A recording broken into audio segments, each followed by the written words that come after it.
A todos os seguidores do blog do FIFA.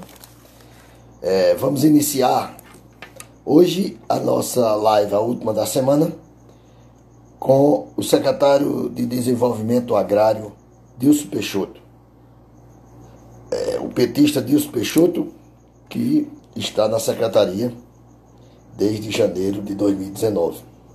Boa noite para Juninho, para a minha vizinha aqui, Dora Leonardo, que não perde uma. Vamos esperar o secretário entrar para nós iniciarmos nossa live. Aqui é a Renata Rodrigues. A Renata, lá da doutora Michele. Ela está aqui acenando. Vamos entrevistar o secretário de Desenvolvimento, Socorrinho Cabeleireiro, ó. Tá vendo? Juninho, Batista. Estão todos aqui. O secretário entrou. Vou esperar ele me chamar para nós iniciarmos a nossa live. Boa noite, Renata. Boa noite, Socorrinha. Cornélio Silva. Vamos fazer uma live muito boa do petista, um homem preparado como o secretário Dilson Peixoto. Cláudio Luiz entrou. Boa noite, Cláudio Luiz. A TV Rio Itiberê entrou também. Estou só esperando o secretário, como ele entrou, ele me chamar para nós iniciarmos nossa live. A TV Rio Itibere. Itibere.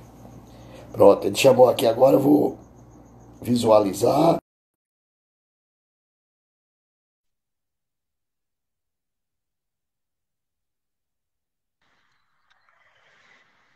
Aqui, Boa noite, tudo... secretário. Boa noite, FIFA. Tudo bom, meu amigo? Tudo bem? O senhor está bem? Tô Tudo me tranquilo? cuidando em casa. Ah, é o jeito, né? Eu também. Pois é. Mas eu quero primeiro lhe agradecer, secretário, pela oportunidade que o senhor dá a mim, no meu blog, aos meus leitores, e meus seguidores, para nós fazermos essa live, bater um papo, falar de diversos assuntos. Hoje eu vou esquecer pandemia, porque nós temos vários assuntos da sua secretaria. Então, queria muito lhe Aham. agradecer, tá certo? E dizer que me sinto lisonjeado com o convite aceito pelo senhor. É isso, amigo. Na verdade, a honra é nossa.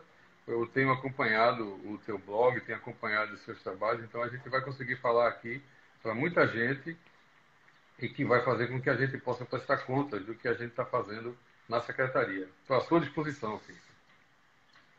Tá bom, vamos lá. Eu já disse anteriormente no seu currículo, o senhor que já exerceu diversos cargos a nível estadual, a nível municipal, foi secretário das cidades, foi vereador de Recife, 4 mandatos, foi secretário de serviço público da Prefeitura do Recife, presidiu a MTU, que na sua gestão foi transformada no Grande Recife Transporte, Consórcio de Transporte, e faz parte do PT há muitos anos, aonde já exerceu diversos cargos, inclusive presidente da Câmara de Vereadores de Recife.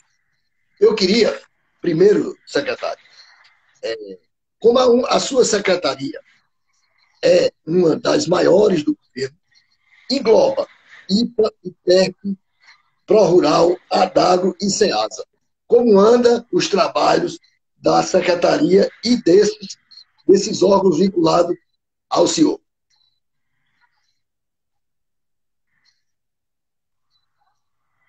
Está me escutando?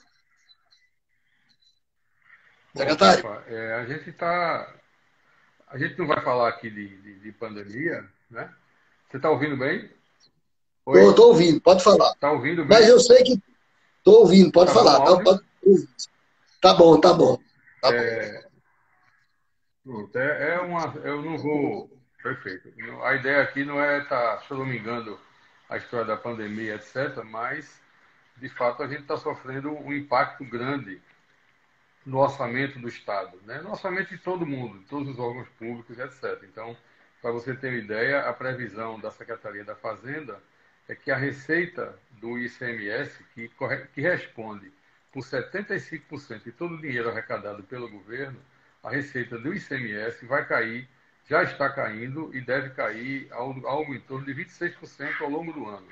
isso significa quase 2 bilhões de reais a menos no que vai ser arrecadado pelo Estado. Então, isso obrigou o governador, junto com a Secretaria da Fazenda e junto com todos os secretários, a fazer um ajuste de orçamento. E isso deu um impacto muito grande no que a gente estava previsto realizar. A gente tinha, durante o ano de 2019, que foi o nosso primeiro ano à frente da Secretaria, eu cuidei de unificar as equipes, né, de fazer com que a gente atuasse conjuntamente,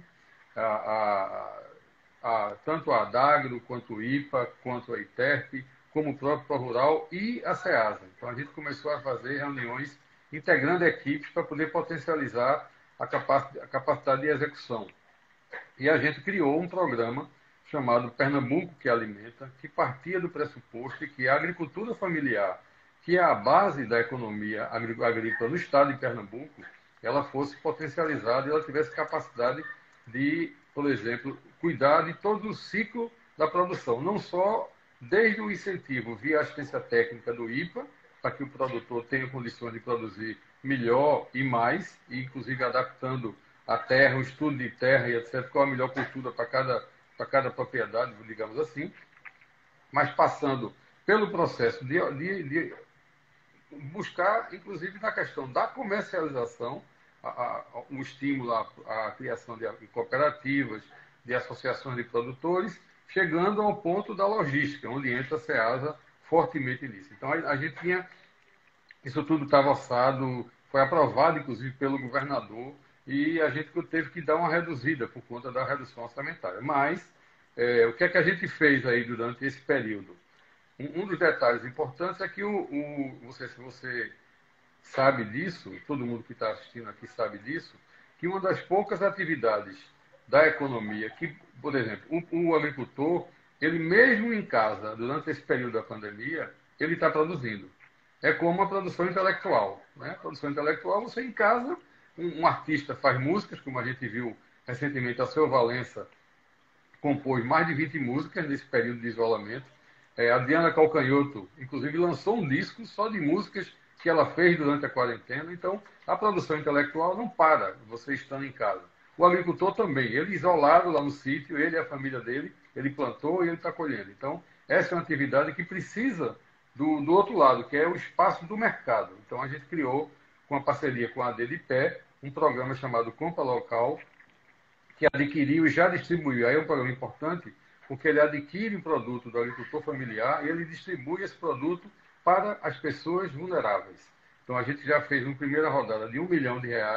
Agora, a gente está fazendo uma outra rodada.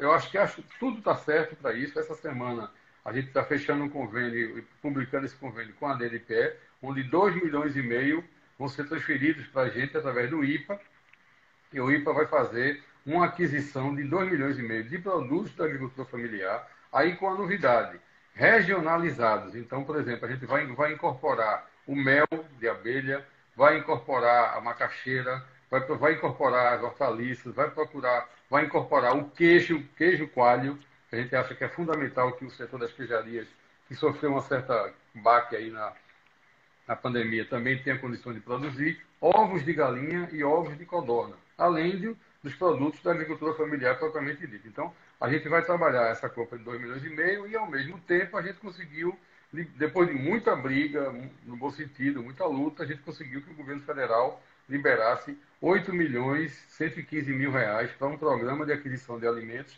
também com doação simultânea, em 144 municípios. É você comprar o produto da agricultura familiar produzido ali na localidade e fazer a doação para um hospital, para uma clínica de idosos, para uma unidade da FUNAS, enfim, e para populações carentes. Então, esse é um trabalho importante. A gente aprovou, nesse período também, a lei estadual do Programa Estadual de Aquisição de Alimentos Familiares. Então, isso significa o seguinte, FIFA, todas as compras institucionais do governo vão ser feitas respeitando um percentual mínimo de 30% para a agricultura familiar. Na prática, isso significa o seguinte: um hospital do Estado vai comprar alimentos para transformar em comida para as pessoas que estão ali internadas e para os técnicos, para os profissionais.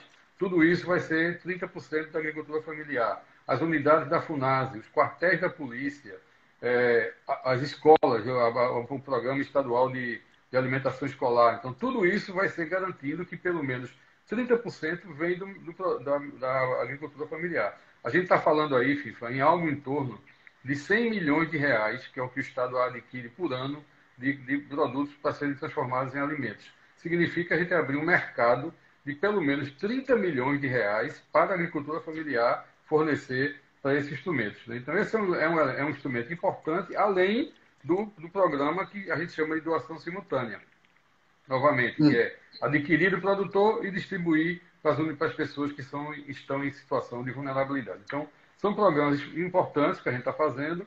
A gente lançou, por exemplo, concluiu o processo de licitação na implantação de 170 desalinizadores. Esse é um programa em parceria com o governo federal. 80% de recursos do governo federal, 20% do Estado, o dinheiro já está todo na conta, e a gente vai começar com os primeiros 93 equipamentos na região ali em torno de Garanhuns, ali no Agreste Meridional, e logo depois a gente vai começar no Agreste Setentrional e no Sertão. São 170 sinalizadores, e também a gente já está preparando todos os detalhes para iniciar, a gente vai noticiar nos próximos dias, o início das obras do chamado PISF, que é o Programa de Integração do São Francisco, que é aquele programa que você tem nos dois canais do São Francisco em Pernambuco, o eixo norte e o eixo leste. Você mede 5 quilômetros na margem direita e 5 na margem esquerda do canais, e todas as comunidades rurais dentro dessa faixa de 5 quilômetros vão ser beneficiadas por sistema de abastecimento d'água extraída do Rio São Francisco, água tratada, da melhor qualidade, encanada na casa das pessoas. Esse programa que o senhor falou, dos dessinalizadores, é o programa Água Doce, né? Exatamente, exatamente. O programa Água Doce é um programa do governo federal, já faz tempo que esse programa existe, desde ainda foi iniciado no governo do presidente Lula, e que Pernambuco ainda sofreu um certo atraso por conta de várias questões técnicas que a gente teve que vencer. Assim que eu assumi, o governador tinha me dado como uma das tarefas importantes, era botar para rodar isso e botar para rodar isso do canal de São Francisco, e a gente conseguiu. A gente fez a licitação e já iniciou. As nossas equipes já estão visitando as cidades ali do Agreste Meridional e já foram, inclusive, para acertar a instalação do canteiro de obra na cidade de Manari, que é a cidade, digamos assim, o primeiro do ranking, porque esse programa Água Doce, FIFA, ele cruza aquelas cidades que têm o IDH, o Índice de Desenvolvimento Humano, mais baixo, e, ao mesmo tempo, as cidades que têm o pior balanço hídrico. Então, Manari é uma realidade da cidade, é a cidade de número 1, porque ela precisa de mais do que as outras.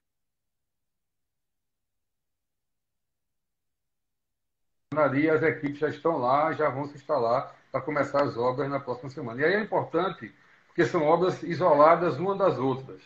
A gente tem um poço que foi perfurado, que é um poço com água salobra, mas que tem uma boa vazão, que não tem nenhuma contaminação. Então a gente vai instalar o desalinizador, que faz o tratamento dessa água, fornece água mineral e, ao mesmo tempo, o sal, que é resultante desse processo de desalinização, ele vai ser usado para ser colocado em tanques, onde a gente está discutindo comunidade a comunidade, para que a gente possa fazer com que essas pessoas possam criar camarões, possam criar peixes nesses tanques que vão ser instalados pelo programa. O ITERP tem realizado os serviços de trabalho de regularização fundiária, com a entrega de título ao proprietário. Já que o senhor está falando das ações, eu queria que o senhor pudesse nos informar uma estimativa desse trabalho no Estado e aqui no Pajeú. Bom, veja bem, o governador, o ano passado ainda, a gente tem vários programas de diversos órgãos, de 3 órgãos, que tratam da questão da titularidade legal. Então, a gente tem a Perparte, que herdou vários terrenos públicos e que precisam ser, e alguns, inclusive, estão ocupados por moradores há muitos anos. Então, a gente vai trabalhar para entregar o título de posse urbana para essas pessoas. Tem a SEASA, aliás, ITERP. não, é do SEAB, que é a Companhia Estadual de Habitação. que herdou os Sei. conjuntos habitacionais da antiga Coab e Exato, que a gente exato. precisa normalizar. Então, muita gente comprou um apartamento, comprou uma casa há 40, 50 anos atrás e, às vezes, por exemplo, quem comprou já faleceu, vendeu e tal. Então, quem está ocupando aquele apartamento hoje não é quem comprou. Então, a gente precisa legalizar a transferência para que essa pessoa que hoje está morando tenha o título do imóvel que ele ocupa. E a mesma coisa no campo. No campo, o instrumento é o ITEP. Então, o governador juntou as três equipes e criou o programa Propriedade Legal. E a meta é 50 mil, ou título de posse urbano ou rural, até o final do governo, até 2022. E, 22. E no caso do ITERP, a gente tem uma meta de pelo menos 15 mil títulos que serão distribuídos. Então, a gente está trabalhando fortemente nesse sentido. Aí no Pajeú, a gente tem muita coisa, inclusive já pronta para ser entregue. A gente está aguardando. O problema é que essa pandemia, né, a gente não pode fazer atos Sei. com É. aglomerações e etc. Eu pedi autorização ao governador para fazer essa distribuição. O próprio ITEP entregar nas comunidades, a gente faz um ato simbólico pela internet, com representação dos prefeitos, dos vereadores, das comunidades, dos próprios proprietários que vão ser seu título de posse, para que a gente possa comunicar à sociedade esses títulos. Então, a gente tem muita coisa no Pajeú, muita coisa em Afogado da Engazeira, muita coisa em São O José do senhor entregou Egito, em Carnaíba, né? O senhor Carnaíba, entregou, exatamente. já entregou, né? Exatamente. E Já tem houve mais entrega. prontos, tem mais prontos para que a gente possa fazer essas entregas. Eu estou aguardando só a agenda do governador para a gente poder fazer essa entrega, ainda que seja simbólica. Os projetos, o senhor tem algum, os projetos de crédito elaborados pelos escritórios do IPA, aqui no Pajeú, o crédito rural, tá funcionando mesmo? Tá, a gente está com. O Banco do Nordeste entrou agora na nova etapa do Plano Safra, onde tem muita coisa de crédito para os agricultores familiares, que inclusive a gente presenciou, eu participei agora no final de, acho que dia 15 de julho, do lançamento dessa etapa 2020-2021. Então a gente está exatamente, a nossa equipe está agilizando a recepção da proposta do agricultor, preparando o seu projeto para que ele possa se habilitar a receber um crédito rural através do BNB ou do Banco do Brasil. A sua secretaria, eu queria que o senhor explicasse como é esse programa de aquisição de alimentos da agricultura familiar. Acho que o senhor já falou antes, do que foi aprovado pela Alep e sancionado pelo governador, não é isso? Exatamente, exatamente. A gente já estava trabalhando com isso desde janeiro de 2019, quando a gente assumiu a secretaria. A gente constituiu um fórum com os nossos técnicos do IPA, da secretaria, e das entidades que representam os agricultores familiares, a FETAP, a FETRAP, o MST, enfim, a gente conversou, a Comissão Pastoral da Terra, conversou, produziu um documento que foi transformado em projeto de lei. E aí, logo que começou essa pandemia, a gente teve uma reunião com o governador e mostrou para ele a importância disso ser agilizado, porque isso iria dar, na pandemia e pós-pandemia, principalmente, um novo mercado para a agricultura. Então, foi isso que a gente fez, transformou em lei, e aquilo que eu disse antes, a partir da lei, da sanção da lei, todas as compras institucionais do Estado têm que respeitar pelo menos 30% de aquisição direta da agricultura familiar. E isso é, como eu vou voltar a dizer, isso abre um mercado de pelo menos 30 milhões de reais por ano para que essa agricultura familiar possa fornecer. E você sabe que no momento em que o agricultor vê que tem para quem vender, e aí é importante esse projeto, porque ele não vai vender ao intermediário, vai vender ao atravessador. O preço que a gente pratica é um preço de mercado. Então ele vai ter capacidade de ter uma renda melhor. Então, quanto melhor a renda, mais ele vai produzir. Então, essa é a ideia da lei que criou o Programa Estadual de Aquisição da Agricultura Familiar. Secretário, na sua gestão, a Adagro agora está oferecendo um serviço de emissão de GTA e PTV online, não é isso? Exatamente. Foi outra coisa que a gente fez, acelerou. Isso estava sendo. Esse é um processo que utiliza uma ferramenta importante, que é um aplicativo, e um site, no próprio site da Adagro, que a gente estava trabalhando ele, e é importante porque ele tem que ser conectado com a base de dados da Receita do Estado. Então, isso foi um trabalho feito em comum, participando dele a equipe técnica da Adagro, a equipe da Secretaria da Fazenda, com auxílio da ATI, né, da Agência de Tecnologia da Informação do Estado. E a gente também mostrou ao governador a importância dessa questão. E aí, porque o que é que significa isso? O agricultor, a GTA é a Guia de Trânsito Animal e a PTV é a Permissão de Transporte de Vegetais. Então, cada vez que o agricultor vai transportar um animal de uma cidade para outra, ou para outro estado, ou vegetal, por exemplo, o pessoal do Polo do São Francisco, que exporta muitas frutas, eles precisam da emissão dessa guia. E para isso tinha que fazer fila no escritório da Adagro, então isso iria, no momento de pandemia, que a gente não podia aglomerar a gente, era importante a gente acabar com essa fila. Então, essa emissão via online fez com que a gente não tivesse mais fila. Então, o agricultor baixa um aplicativo, gera a sua guia, o técnico faz o pagamento pela internet, no banco, e, ao ser feito o pagamento, o técnico da Adagro chancela aquilo com a sua assinatura digital. Então, a guia já está pronta e já está sendo fornecida. Então, milhares de guias já foram feitas dessa maneira. Eu queria aproveitar, FIFA, que a gente está falando da Adagro, eu já vi alguém fazendo uma pergunta aí sobre a questão do concurso. Exatamente. Eu ia perguntar, eu não tenho hábito de perguntar, mas aí estão insistindo aqui, o senhor pode ficar à vontade. Vamos lá. Então, essa é uma questão que a gente tinha duas etapas, né? A primeira era a homologação do concurso, né? E isso foi feito, né? Demorou, a gente teve que ter toda uma análise com o governador e etc. Inclusive, nessa fase da pandemia, ele ficou muito preocupado com essa questão do orçamento, que tinha que focar mesmo na saúde, no atendimento à população, mas ele homologou. Agora, a gente vai entrar na fase da segunda etapa, né, que é a contratação. Aí a gente tem digamos assim, um outro obstáculo. E aí esse é um obstáculo legal.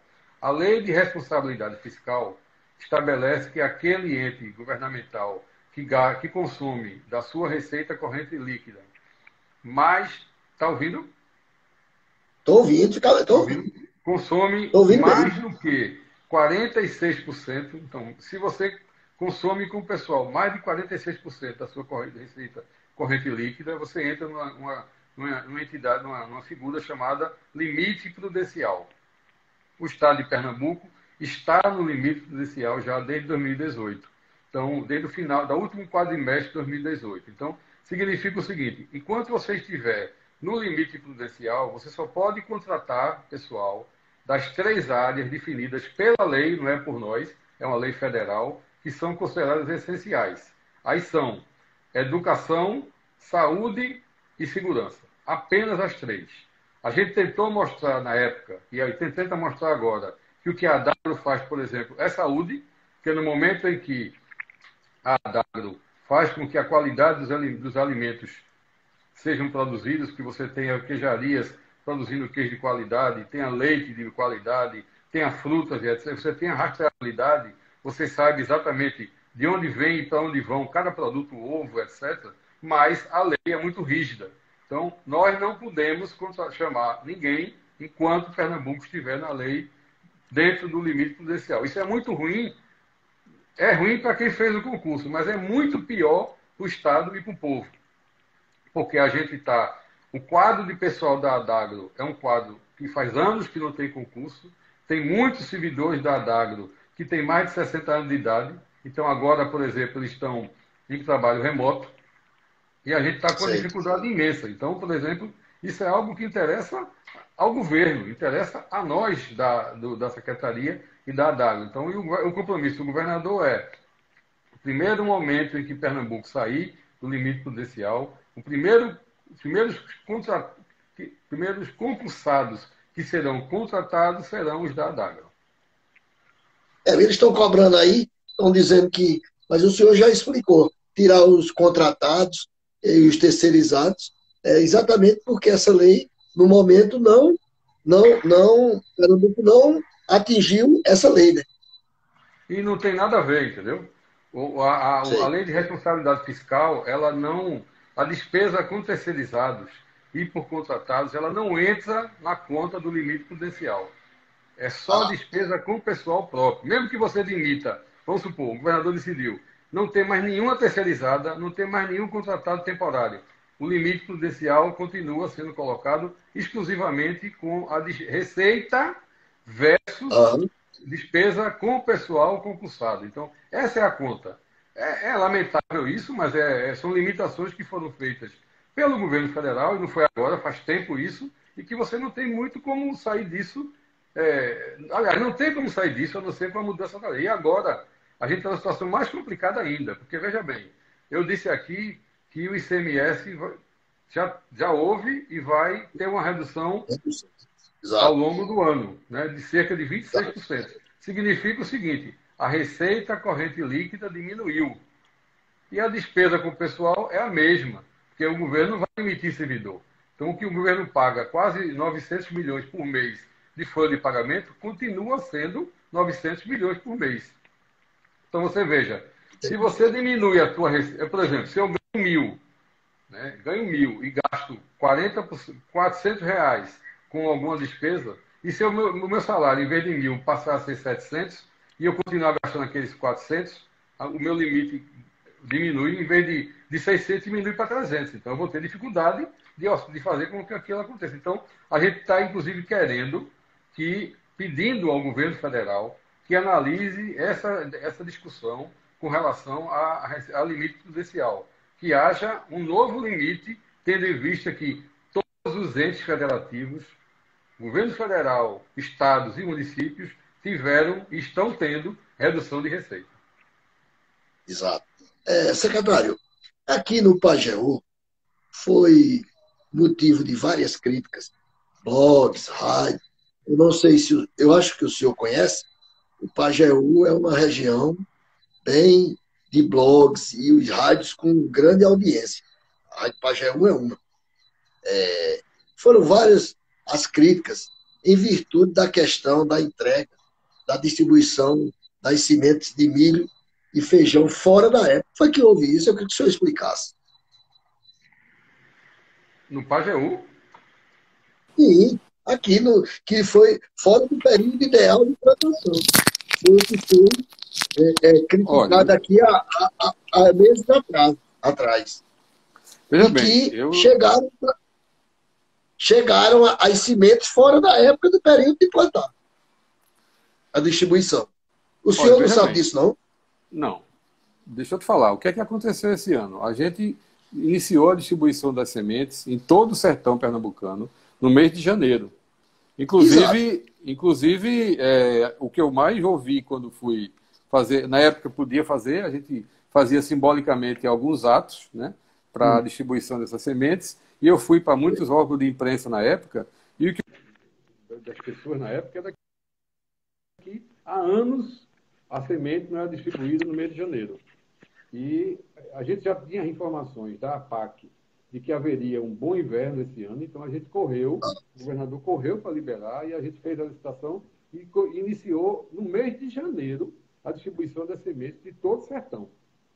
Agora, eu não sei se houve algum caso, um ou outro, não sei, realmente eu não tenho essa informação. A informação que eu tenho é que o que demorou um pouquinho foi ali o sertão do Itaparica, que houve um ah, problema lá com a empresa que forneceu as sementes, que demorou, só chegou lá em fevereiro e tal. Mas esse ano, o ano passado, a gente não fez nem a distribuição das sementes, mas esse ano, no sertão, a gente fez o dado atrasou esse ano no Agreste, por conta da pandemia, da dificuldade da licitação, as empresas que estavam fornecendo tiveram dificuldade de fornecer na época, porque os empregados estavam em quarentena, sei. etc. Então, no Agreste, isso a gente reconhece e reconheceu isso publicamente. A gente tinha se programado para entregar as sementes no mês de abril, final, no máximo até o final de abril, e a gente só conseguiu fazer no segunda quinzena de maio por conta do atraso da pandemia. Pois é. Mas aqui foi motivo de crítica. Eu estou dizendo ao senhor que colegas meus criticaram. Mas tudo bem. Pois é, eu vou pedir Agora vamos entrar. informações. Tá bom. Mas vamos agora entrar na eleição. O senhor, que é um político histórico, está ouvindo, não? Eu tô me ouvindo. Está dando uma caidinha, o seu está dando uma caidinha aí, mas eu estou me ouvindo. Até agora não cortou. O senhor está me ouvindo? Agora sim. Então, tá? Agora Está tô. tendo um problema aí no senhor. Tá ok. Então vamos lá. O senhor, que é um político histórico do PT, um político experiente, eu queria lhe perguntar o seguinte, sobre as eleições de Recife. A deputada federal, Marília Reis, afirma categoricamente de que vai ser candidata. Inclusive com o apoio que todo mundo está sabendo, até agora, do aval do diretor, da presidência do partido. Só que o diretor estadual não aceita. Como é que fica? Como é que o senhor avalia essa situação da pré-candidatura da deputada Marília Reis?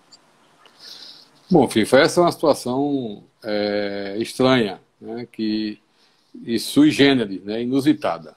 Porque, veja bem, a gente já viu em vários episódios ao longo da história do PT, aqui em Pernambuco, inclusive, aconteceu isso, né, em 2018, não foi nem tão longe, foi em 2018, onde o partido localmente enxerga a questão sob o seu olhar, né, e define, por exemplo, como era a ideia de que se queria ter uma candidatura própria ao governo do Estado. Né. O que é que aconteceu? O Diretório Nacional do PT, analisando o cenário como um todo, analisando que você tinha que construir uma candidatura presidencial e ter força política para ir para o segundo turno, mudou a decisão aqui de Pernambuco. Depois que o encontro de base do PT definiu que tinha candidatura própria, a direção nacional fez uma análise, defendendo ao longo do tempo, e mudou essa decisão, porque no PT fica claro que quando é uma eleição presidencial, a última palavra das alianças é do Diretório Nacional. E no caso de eleições municipais, capitais e cidades com mais de 200 mil habitantes, a última palavra é do Diretório Nacional. Por que isso? Porque você tem que observar o conjunto de alianças. E a gente sabe que como é que funciona uma eleição como essa que a gente está vivenciando. A eleição, infelizmente, no Brasil é assim. Eu acho, inclusive, que o melhor é que a gente tivesse um ano de eleição de município à presidência da República. Porque o país, na verdade, vive a cada 2 anos uma eleição. Então, essa eleição atual, ela é a porta de entrada da eleição presidencial de 2022. Então, os partidos, eles estão analisando a eleição local como um elemento fundamental para definir o que vai acontecer em 2022. Então, normalmente acontece isso, o Diretório Nacional analisa e define, olha, em tais capitais é importante que tenha, digamos assim, numa determinada capital, por exemplo, em Porto Alegre, lá em Porto Alegre, o PT vai apoiar a candidatura do PCdoB, da deputada Manuela, né, da deputada Manuela, que foi o candidato a vice de Haddad, então, da ex-deputada.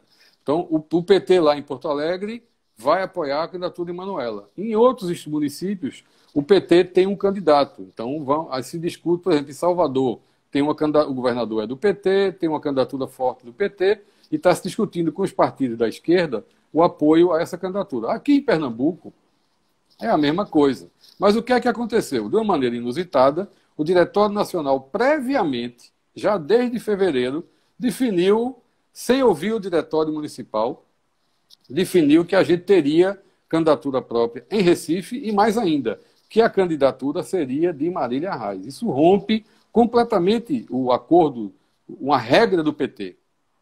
Eu lembro, por exemplo, que Lula, quando foi candidato a presidente da República e ganhou a eleição em 2002, Lula disputou uma prévia com o deputado Suplicy, com o senador Eduardo Suplicy. Então, isso significa que no PT, quando alguém se coloca como candidato, isso tem que ser aferido com a opinião da base. Aqui, houve esse encaminhamento, na minha opinião, errôneo da direção nacional de definir isso. Então, o Diretório Municipal do Recife correu o prazo de acordo com o que foi estabelecido pelo Diretório Nacional. E na reunião que definiu se tem que ter um encontro onde você define qual é a tática eleitoral, candidatura própria ou apoio a outro partido. Passou aqui 84% dos membros do encontro votaram pela tese da aliança do PT continuar na Frente Popular.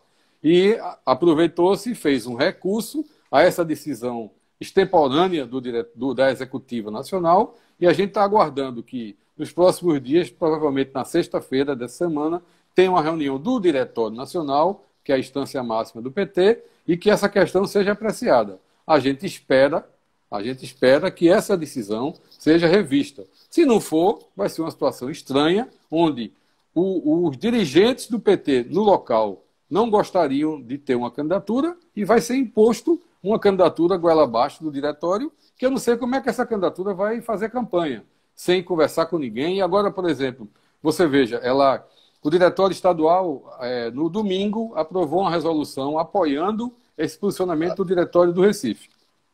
Aí Marília Reis vai na segunda para a imprensa para fazer um convite para que Humberto Costa, o senador Humberto, seja o seu coordenador de campanha. Meu amigo, se você quer convidar alguém para ser seu coordenador, converse com ele antes, discuta com ele antes se ele topa, para depois você anunciar pela imprensa e não fazer convite pela imprensa. Uma provocação, algo sem o menor sentido, que queria apenas constranger Humberto. E Humberto já disse textualmente que não foi convidado e que não é coordenador de nada. Então, é uma situação muito ruim que a gente está vivendo em Recife, que infelizmente vai levar o PT a uma situação ruim. Se o Diretório Nacional não refizer essa posição, a gente vai, claro, o Diretório Nacional decidiu a candidatura de Marília Reis, agora é uma candidatura, inclusive, que divide. Você veja, não é por acaso que as forças do campo do centro-direita torcem. Você vê todas as falas de Mendonça Filho, todas as falas de Priscila Krause, de Daniel Coelho, da deputada, da delegada Patrícia. Todos eles torcem por isso, porque é importante. Marco Aurélio, todos eles torcem. Alberto Feitosa, todos eles querem que o campo de centro-esquerda se divida, porque isso significa que pode ter efetivamente um segundo turno. E qual é a lógica que vai acontecer? Vai ter uma candidatura do nosso campo, que deve ir para o segundo turno, e uma candidatura do centro-direita. Essa é a lógica, é o que deve acontecer. Vamos lembrar, inclusive, que Bolsonaro ganhou a eleição no Recife no primeiro turno. Significa que tem um campo que, se eles... Qual é a ideia deles? Aguardar a definição. Não, a Frente Popular se dividiu, então agora eles vão trabalhar a unificação entre eles. Então, isso significa a possibilidade de ir para o segundo turno, e aí ou vai João Campos ou vai Marília Reis. Na minha opinião, quem vai é João Campos, quem tem base eleitoral hoje, no momento, que tem força eleitoral, tem quase 500 candidatos a vereadores que vão apoiar a candidatura de João, e o do PT não tem 30. Então isso na minha opinião, uma força muito pequena que pode levar a eleição para o segundo turno, e um segundo turno a esquerda pode perder a eleição no Recife por conta dessa divisão. O senhor classificou o convite pela imprensa da deputada Marília Reis ao senador Humberto Costa de um cinismo. Pergunto eu em duas em uma. Se concretizando a candidatura de Marília Reis, o PT de Pernambuco vai entregar os cargos do governo de Pernambuco e da prefeitura, e também, se entregar, vai retaliar a campanha de Marília? Não, veja bem, são duas questões diferentes, né? Primeiro, essa questão dos cargos, primeiro vamos aguardar qual é a definição do Diretório Nacional. Efetivamente, digamos, Marília Reis é candidata. A gente vai ter que conversar isso com o PSB, com o governador, para ver qual é a avaliação que eles fazem da permanência ou não de quem está ocupando o cargo no governo, ou até na Prefeitura do Recife, que tem o secretário de Saneamento, Oscar Barreto, é uma grande liderança do PT histórica que está lá, e tem muita gente do PT lá na secretaria. Então, se a avaliação é que, de fato, essa situação é uma situação limite, não tem outro caminho que não seja a entrega dos cargos, né? Então, isso vai depender do cenário que vai ser feito lá na frente. Eu tenho dito sempre, a minha história mostra isso, eu nunca tive essa história de ter apego a cargo. em 2012, por exemplo, o governador Eduardo tinha me confiou a mim a tarefa de criar uma empresa de transportes do interior, a EPTI. E eu estava exatamente nessa missão. Houve a ruptura, né, do Recife, do PT com o PSB, quando o PT, depois de toda aquela confusão de João da Costa era o candidato, aí houve uma prévia com Maurício Randes, enfim, aquela confusão toda, resultou em Humberto ser o candidato. Naquele momento, Humberto me convidou para coordenar a campanha dele à prefeitura. Eu saí do governo para coordenar a campanha de Humberto, e quando terminou, eu lembro, logo, poucos dias depois da eleição, que Geraldo Júlio ganhou no primeiro turno, Eduardo me ligou, porque saímos eu para coordenar a campanha de Humberto e Renato Thibault para coordenar a campanha de Geraldo. Aí Eduardo liga para mim e disse, olha, Dilson, como ele me chamava, Baixinho, Renato está voltando, você volta quando? Eu disse a ele que não tinha como voltar, porque no momento a campanha deixou um saldo muito ruim na relação do PT com o PSB. E não voltei. Não voltei para a EPTI, não voltei para o governo. Então, na verdade, se por acaso a decisão combinada com o PSB, eu não vou. A gente tem feito muita coisa na secretaria e não é o caso de largar e jogar para cima e tchau. A gente tem que combinar isso com o governador. Se a avaliação for de que, de fato, a gente vai criar problemas políticos, a gente sai sem o menor problema. E a questão. Eu estou esperando, a gente está esperando qual é a definição do diretório nacional com relação a essa questão da candidatura, e a gente vai avaliar como é que a gente vai, inclusive, com alguém que nunca conversou com o diretório municipal, com desdém, como é que nós, das nossas forças políticas, vamos estar fazendo campanha para Marília. Esse é um debate que a gente vai fazer posteriormente. Retaliar ninguém vai, né? Mas, por exemplo, você faz campanha para alguém quando você se sente parte dela. Quando você não se sente, por que vai fazer? Exatamente. Até porque agora, na eleição do diretório estadual, onde elegeram a Doriel, Doriel teve 70% dos votos, enquanto o Klaus Lima teve 27%. E esse é um defensor da candidatura de Marília Reis, é isso? Pois é, e no município do Recife é pior ainda. Quer dizer, o Marília e os grupos políticos que defendem, que estão com ela, lançaram uma candidata a presidente do Diretório Municipal do Recife, que teve 15% dos votos. 85% dos votos foram votos dados ao candidato que é o Cirilo, que é o atual presidente, que foi com todo o apoio de todos nós. E já na época do PED, do Programa de Eleição Direta do PT, já se tinha um debate no Recife sobre continuar ou não na Frente Popular. Então, e tanto é verdade que quando teve agora a votação de candidatura própria ou apoio à Frente Popular, 84% dos votos foi para que a gente continuasse na Frente Popular. Aliados de Marília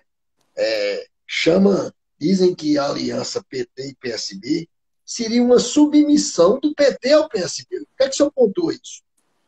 Não tem nada a ver, né? Isso é argumento que você tem que usar, né? Você defende uma tese, você tem que dizer alguma coisa para dizer que você está certo. Mas, na verdade, não existe submissão.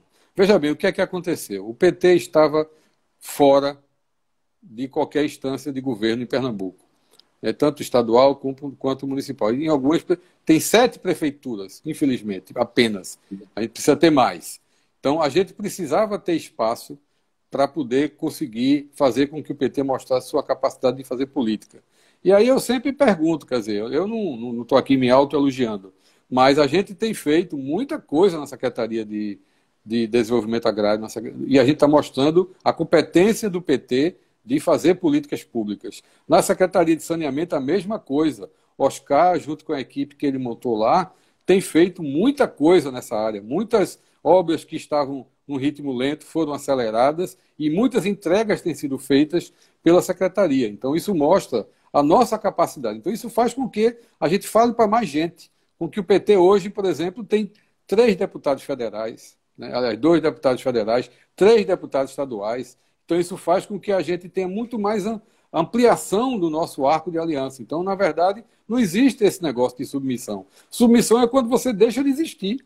O PT continua existindo, está muito claro no governo do Estado que, por exemplo, a EPTI é comandada por Marília, que é um quadro do PT, a gente na secretaria e outros companheiros que estão em outros cargos, ninguém nega que é do PT, nem o governo nunca pediu para a gente deixar de dizer que é do PT. A gente não partidariza a política pública, mas está claro que eu sou dirigente do PT, que a equipe que a gente... O Reginaldo, que é o atual presidente, o ex-presidente do IPA, Odaci, é o candidato do PT em Petrolina, Reginaldo, que é o atual presidente do IPA, é um quadro do PT, o pessoal que está no ITERP, tem gente do PT na Adagro, não partidarizando, mas fundamentalmente fazendo política pública para melhorar a situação do povo brasileiro, no caso, povo pernambucano.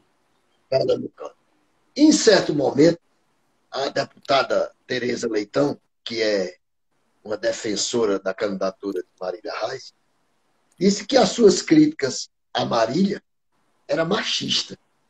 O que é que o senhor diz dessa colocação da deputada? Se você for para aí, quer dizer, quando você faz uma crítica, quando eu faço aqui uma crítica a um quadro dirigente do PT ou de qualquer partido que é um homem, isso não é nenhum problema. Mas quando é uma mulher, você não pode fazer a crítica? Claro que pode. Essa ação dela, por exemplo, de fazer esse convite estapafúrdio, né, e totalmente, digamos assim, de marketing para que Humberto seja o coordenador da campanha dela, eu vou deixar de criticar porque veio de uma mulher? Eu não estou tratando a questão de gênero. Estou dizendo o seguinte, tem que ter respeito às pessoas. Né? Nunca ninguém viu alguém ser chamado para ser coordenador do outro pela imprensa. Eu nunca vi isso em canto nenhum do mundo. Então, o fato disso ser feito por Marília, aí eu vou ser impedido de criticar porque foi uma mulher que fez, não tem nada a ver. E quem conhece a minha história como parlamentar, como dirigente político, etc., sabe do meu compromisso com a questão da igualdade de sexo, do feminismo, etc. Sabe do meu mandato, de várias leis que eu fiz na cidade do Recife, que tem a ver exatamente com a questão da valorização e do respeito à mulher, do respeito aos negros, aos deficientes, aos homossexuais, etc. Então, essa é a minha trajetória, é conhecida de todo mundo. Então, esse tipo de crítica, o que eu faço é rir, porque eu não tenho o que responder a uma barbaridade nessa. Secretário, eu levantei aqui, como o senhor disse, aqui no Pajeú, o Partido dos Trabalhadores vai disputar as eleições aqui em Calumbi, Serra e Itabira com candidatos próprios. O partido lá em Serra continua com a administração do Luciano, que é do PT, que eu pensei que ele tinha saído, mas ele disse a mim numa live aqui que não tinha saído. Eu perguntei a ele, disse, não, eu não saí do PT não. Eu digo, oxe, não esquecesse, aí Márcio Conrado está lá, agora em Calumbi, a prefeita Sandra Magalhães, e em Itabira, agora, por intermédio do deputado, que foi o intermediador Carlos Veras, lançaram e filiaram o secretário Flávio Marques. O que é que o senhor vê de positivo no Partido dos Trabalhadores aqui no Pajeú? Isso é importante, é muito importante isso, né? Porque a gente vai ter, não só, no caso, a possibilidade de eleição de 3 prefeitos, né?